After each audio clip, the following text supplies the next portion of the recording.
After fleeing the Polterghast, Diana traveled until she happened upon an overgrown, abandoned tower in a small forest. It offered discreet shelter, so she moved in. However, the forest had guardians that were on high alert after the new undead threats had entered the land. In order for Diana to stay in the tower, she needed to fend off the attacks from the forest guardians and prove that she could help defend the forest as well. Welcome back. This is Ritto here with another Terraria Mod of Redemption Let's Play episode. This is the second episode of Diana the Druid. Last episode we mainly went underground and got a few items. Like you can see, we've got a few accessories over here, and we've got the Dryad armor set, and we've got a few weapons which are pretty good. And in between episodes you can see a lot has changed. We've got a whole new base and it looks amazing. This is a build from the Discord contest from the first Boosh or Boosh Boy or Winter Boosh. People change their names a lot on Discord. But thank you so much for building this. This looks awesome. I really like this build and I appreciate all those who submitted builds for the contest. It was so fun to see everyone's submissions. For this build, I've made a few changes from what it was originally. If you want to see the original build, you can go to Discord and there's like an archive of build contest winners and it'll have the original screenshots. But I've changed just a couple things, like I've redone this room a little bit because I needed to make it valid for spawn point, and you can see we've got our spawn point set, and then I also set up some magic storage over here, hung a few, plants around and that sort of stuff. I also added diamond gemspark blocks around some of the base, like around some of these tree things and on the roof, and I think it looks pretty cool because especially at night, it will shine and it kind of has this cool magical glow to everything. And then it also shows all of the cool stuff that was built in the dark areas of this build. We've got the chimney here with some smoke and a cool roof with kind of this overgrown vines. I like that there's chlorophyte built in throughout the build. It makes it look very like magical and special, like a kind of overgrown druid's house. Then we've got this main entrance area with a nice little patio and some butterflies over here. I like this little waterfall thing that goes down throughout the base. It's a pretty cool effect. And with this room, I think I'm going to do some furnishings, maybe some like displays or like a trophy room or something. I'm not 100% sure yet. I'll have to think about it a little bit more. And then as we go down farther, it gets into the glowing mushroom area. And we've got this cool little crafting hut. I heard that we can do chicken coops. Maybe I can put a chicken coop right here or something. I'll have to think about that. But this down here was originally a glowing mushroom biome. And I didn't like that it changed the background. And in pre-hard mode, we really don't need a glowing mushroom biome, so I switched it all out for grass blocks, and then I just dyed them sky blue, and I think that looks pretty cool. It still has the same effect as the glowing mushroom. So yeah, this is the base. And thank you once again, First Boosh, for this awesome submission. It'll be a ton of fun to have this in the Diana playthrough. And then over here, we've got some trees that I imported into TEdit.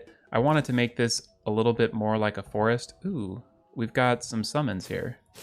The Heart of Thorns. Someone said that those will actually summon a boss, so I'm pretty excited to try that out. And now we've got some more Heart of Thorns, which is really good. I'm gonna go ahead and break this. You can see our original base was set right here, and this was where two of the treasures were. But I demolished all that and moved it up into the magic storage area. And then over here, I put another tree just to kind of make it all connect a little bit more. And with this tree, what I may do is change it a little bit and add some snow on it or something to make it look like it's part of this biome. So another thing I did in between episodes was go farm up a bunch of items, mainly the rotten chunks, and I ran around for 2 nights and got 51 fallen stars. So we should be able to craft all sorts of good stuff now. The main thing I want to craft is leather, because that will help us craft all sorts of little seed bags and stuff. So now we've got 8 leather. And then we also need to craft a few mana stars. I think we probably have enough to reach full mana. It usually doesn't take more than like 1 or 2 nights of just focusing on it. Well, it looks like we've got full mana now, and we've got a few stars to spare. Now let's see what type of seed bags we can do. So the first thing is to craft a leather pouch, and that just requires 2 leather. So let's go ahead and craft 4 of those. And now we should be able to craft some seed bags. So we've got Moonglow, Shiverthorn, Waterleaf, and Glowing Mushroom. So I think the 2 that look the strongest is the Moonglow and the Shiverthorn. So let's go ahead and craft those. Oh my gosh, we got a really good roll on that one.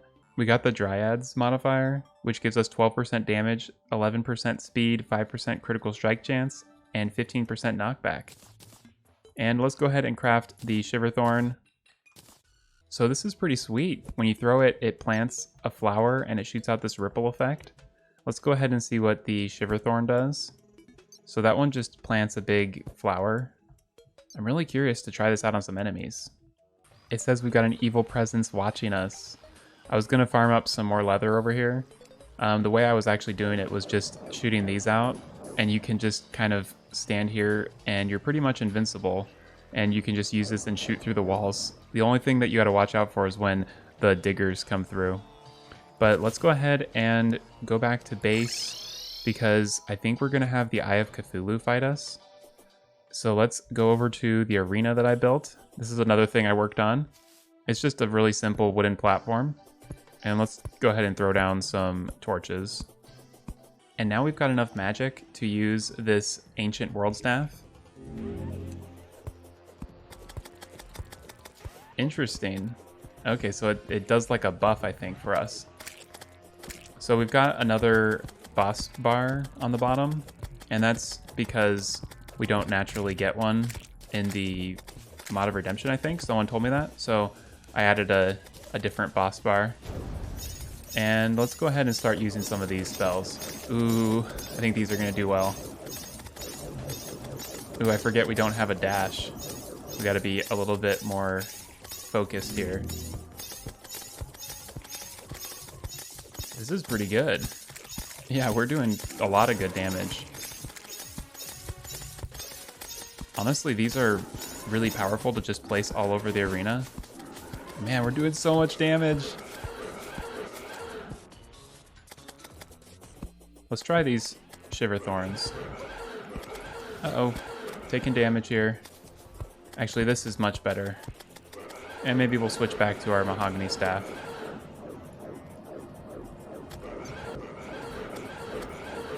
Gotta keep running. Uh-oh.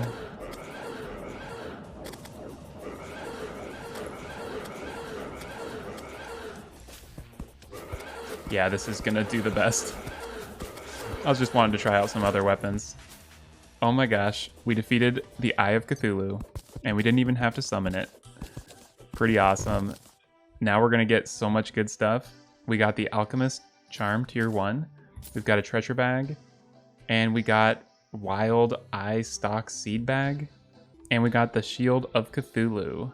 Very excited about that. We can switch off our aglet, and we've got Demonite Ore, so many good things.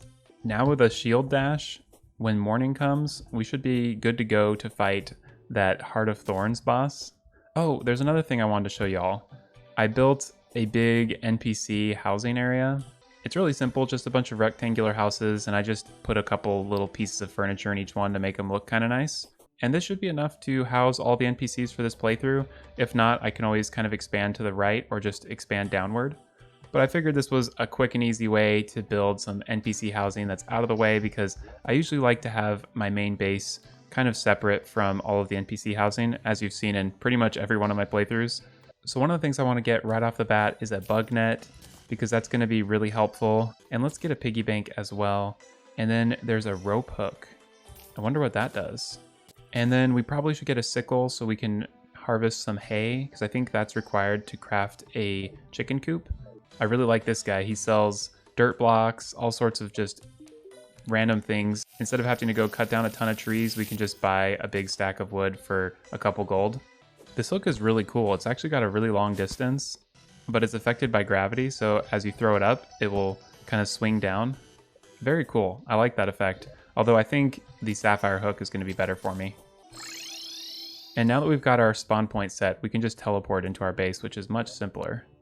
So I just crafted some druid daggers. It looks like you can do any plant and a gold bar, and it will craft 200 druid daggers.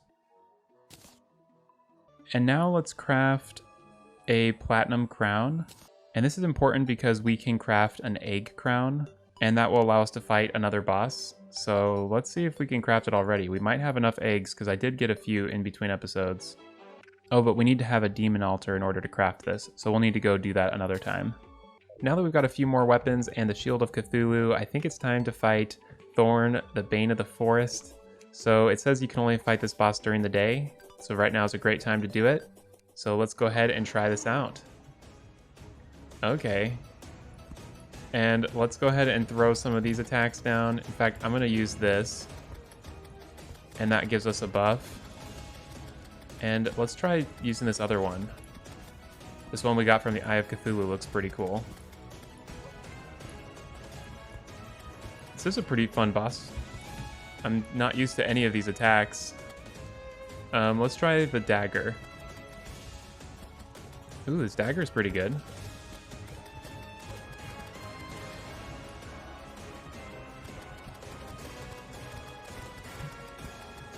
Yeah, we're doing good damage. This song's pretty fun too. Okay, we gotta dodge those. And let's go ahead and use a heal just preemptively.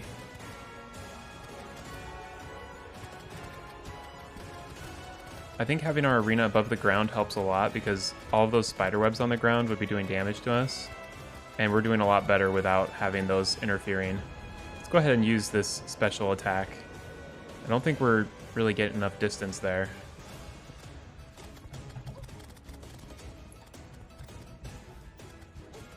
Ooh, interesting. It's shooting out lots of stuff. This is fun just to see what the attacks are. This is like a pretty hard item to aim with, but once when you can get the flower right near the boss, it does really good. The one that I'm most kind of comfortable with is obviously a throwing weapon, because we just finished a rogue playthrough. Ooh, we're taking damage from something there. This is really interesting. It's fun to fight a boss where I don't really know what it does, you know? Okay, so that is like a scratch attack. Oh no, we're actually taking a lot of damage. I need to take this boss more seriously. Okay.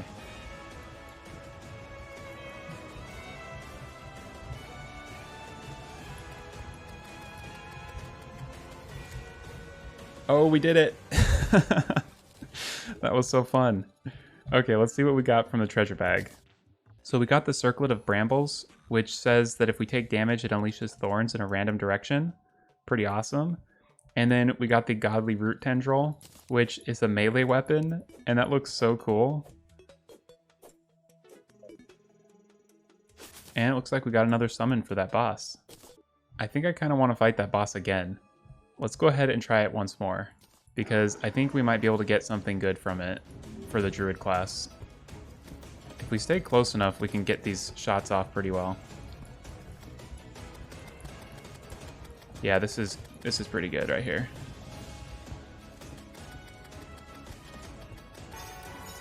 And I forgot, we can be using our little like summon attacks. Our Nature's Guardians or something on our staves. This does really good. Ooh, we're getting hits though. Oh no. Oh no, we need to be careful. Oh my gosh, this is bad. No, we died on our second attempt. Well, it's a little bit late in the day to do another boss fight, so let's go ahead and do a few things around the base. So let's see what this guy sells. He's a new NPC. I think he's got to be from Mod of Redemption. And it looks like he's got some pretty good items. So we got a wood buckler, we've got leather pouches. This is amazing. Yeah, that's so nice. Oh, I feel kind of silly for farming up so much leather then. But I didn't know about this guy. And we have a living twig. Interesting. So living twigs can craft all sorts of stuff. Oh, we can also do living wood armor. But I don't think that's better than the stuff we've got right now. So I just bought a whole bunch of these, and let's go craft a living wood stave and see what that does. Oh, interesting. We have a different modifier on this one. It's called Prickly, and it basically does plus 20% damage. It's pretty awesome. It's got a similar guardian to the acorn staff, but the attack is nice. It's very easy to aim. I think we've almost outgrown this living wood stave, but it is part of the recipe for a really cool item coming up. It's a combination of all the different wood staves. So we've got the acorn. I need to find the ancient wood one. I don't actually know where to find ancient wood, so we'll have to explore more and find that. We've already got the boreal, we've got the ebonwood, we've got the living wood and the mahogany. Now we need to find palm wood, which means we need to go to a beach. And then we need to find more of these lost souls and dark fragments, which look like they come from some pretty scary enemies, or bosses. So we'll have to figure out how to get those a little bit later on. Right now it's nighttime, so let's go ahead and go and just explore our world a little bit. I'm curious to see what we've got on the other side of the world because we still haven't gotten to the ocean. And I also do want to get some palm wood. I think that would be pretty good. So I've gotten past the corruption biome and it looks like we've got a desert over here. And then we've got some more grassland. Oh, and I wanted to get some hay. So let's grab some of that while we run. Oh, interesting. We have a whole bunch of platinum just at the surface. That's nice. And a living wood tree. Excellent. So let's go take a look and see what we got. This is such an interesting tree. It's in the middle of a corruption biome and it's broken halfway down. Very cool. And there's a treasure right here. It's kind of fun. Got an umbrella, a few potions. Oh sweet, we got another tree over here, but it doesn't look like it's one that burrows down. But it's still fun. I like to see lots of these sort of trees in a druid playthrough. Awesome, we found the dungeon. It's on the right side of our map. And let's go ahead and just put down a few torches. And we've got a blue dungeon spawn, which is nice. That's my favorite color for a dungeon. And finally, we've reached the ocean. But it doesn't look like we actually have any palm wood at the ocean over here. So we may have to check the other side of the map. But let's go ahead and see. Ooh, this is cool. It's like really shallow. Yeah, this is such a cool ocean spawn. I've never really seen it like that. And we have a corrupt altar in the ocean. Ooh, what is this? Oh, that's just a coral piece. And we've got some shells. Ooh, treasure. Let's grab that. And we're almost out of breath. Let's see if there's anything else. And let's teleport away. Another thing we need to do is craft some of our demonite. It looks like we can do a demonite stave. That's a for sure one that I want to get. And it rolled with plus 26% damage, minus 5% crit strike. Interesting. And now that we've got demonite, we can also craft this deathweed seed bag. So let's see what that does. Whoa. Okay, this one looks amazing. And the seed bag is pretty nice. It throws pretty far. That's good. Now let's go fight this Thorn boss again, the Bane of the Forest. And this time, I think we're gonna do a lot of damage. Oh yeah. I don't know what's hitting us there. I need to watch my character more closely.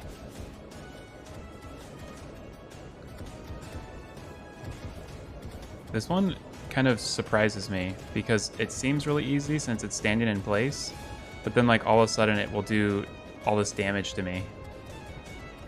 I need to just watch my character because I'm usually watching the boss, but this boss fight changes that. Okay, this is doing really well. And we dodged all of those scratch attacks. I think this is my new favorite weapon. Whoa! So many attacks over there.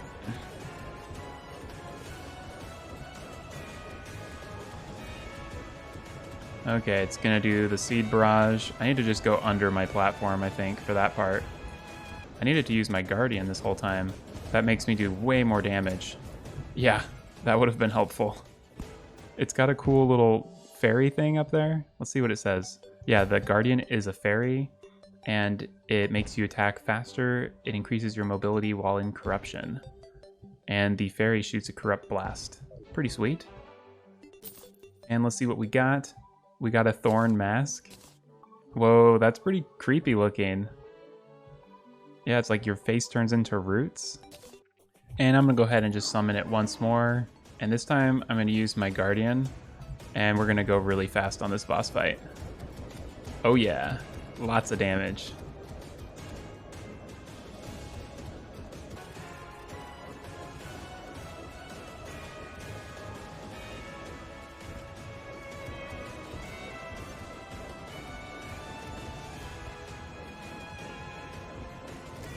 There we go. And that's our last summon. Well, we got the same items. I don't know if there's actually any other drops for this boss, but it's still fun to try it out a few times and get the hang of this new boss fight. So I just passed the jungle and I'm heading to the left side of the map because I want to find the ocean on this side and see what we got. Because hopefully we can get some palm wood. I think that would be fun to craft the palm wood stave. And we've made it to the ocean, and this time we've got some palm trees. Whoa, we've got little scarabs that drop sand. I love the little bugs and stuff that they've added to the game. You know what I just realized? I bet we could just go to the architect that sells all the different like blocks, and we could have just bought palm wood. But it's good to go over here and check out our ocean, I guess. I love how the Demonite stave actually shoots a light effect. And when you hit something, it shoots particles down, so that's going to be really good when exploring. Ooh, and we got a treasure. Let's pick that up. And oh, we got another one. And we've got just enough time. Let's head back to base. And now it's time to craft our palm stave. And let's see what this one does. So the palm stave shoots out leaves just like a lot of the other ones. And the right click summons a pixie, but it does kind of a cool flash effect. Well, I think that's a great place to end this episode. We defeated the Eye of Cthulhu and Thorn, the Bane of the Forest. We've got lots of new items like this Druid dagger. We've got the Demonite stave. We've got different seed bags. Pretty awesome stuff. If we look at our boss checklist, it looks like we should probably fight the King Slime and then hopefully the Keeper. I'm gonna have to figure out how to fight that boss. And yeah, then it's the Eater of Worlds and the Goblin Army. So lots of good stuff coming up. I hope you all are enjoying this series. If you are, be sure to like and subscribe. Thanks again for watching, and I'll see you next time.